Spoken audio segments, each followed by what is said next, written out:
Be sure to like, share, and subscribe. Hi, y'all. If you've missed anything from the event, now's the time to catch up. Where'd you see that stop button was? It's a square button. Square button. Why is everything gotta be so difficult?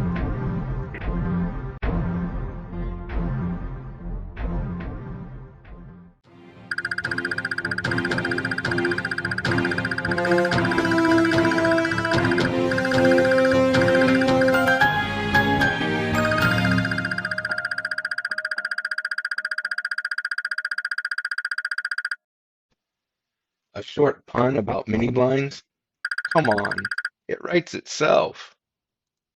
Before starting the project, each window opening must be measured, starting with the width, then measuring the height.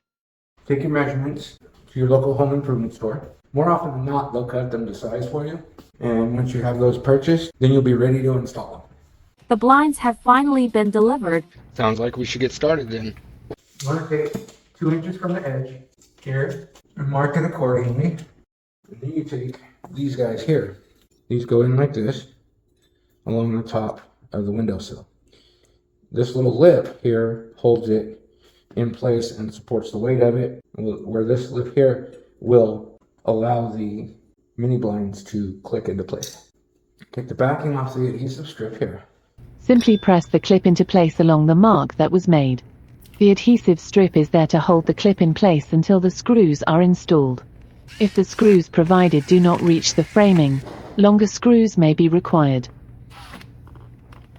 At least 3 screws should be used to give the clip enough stability to endure the use of the blinds. Now these here are caps, and they go on the side here, and they pop in, and the reason they don't line up absolutely perfectly, because it uses the tension to keep them in place. They're going to be slightly misshapen for that reason. These are the balance clips. On mini blinds this short, you can put them right outside the inner workings, just like that. This will actually hold the balance in place. It goes in.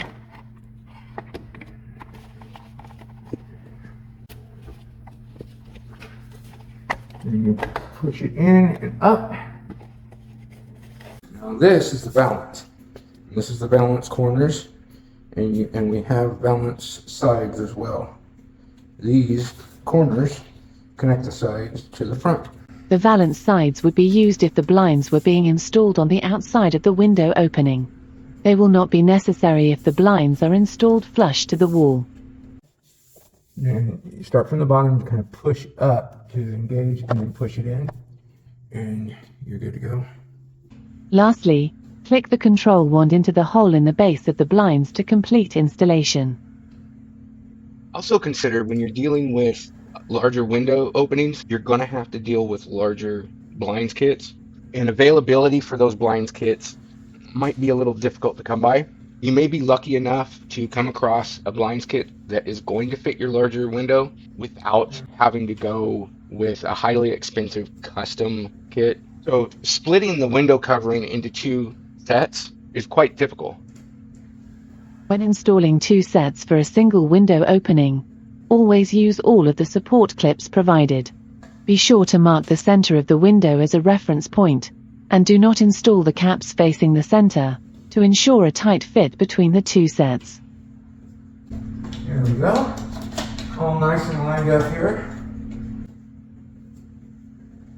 Captain, I had a couple of guys move the tree that was here. They tore up the irrigation plumbing in the process. They didn't put it back together and didn't fill the hole. I'm going to need your help in finishing what they started. Bella, you need to quit rewarding poor workmanship. Yeah, this kind of shit's starting to make me look good.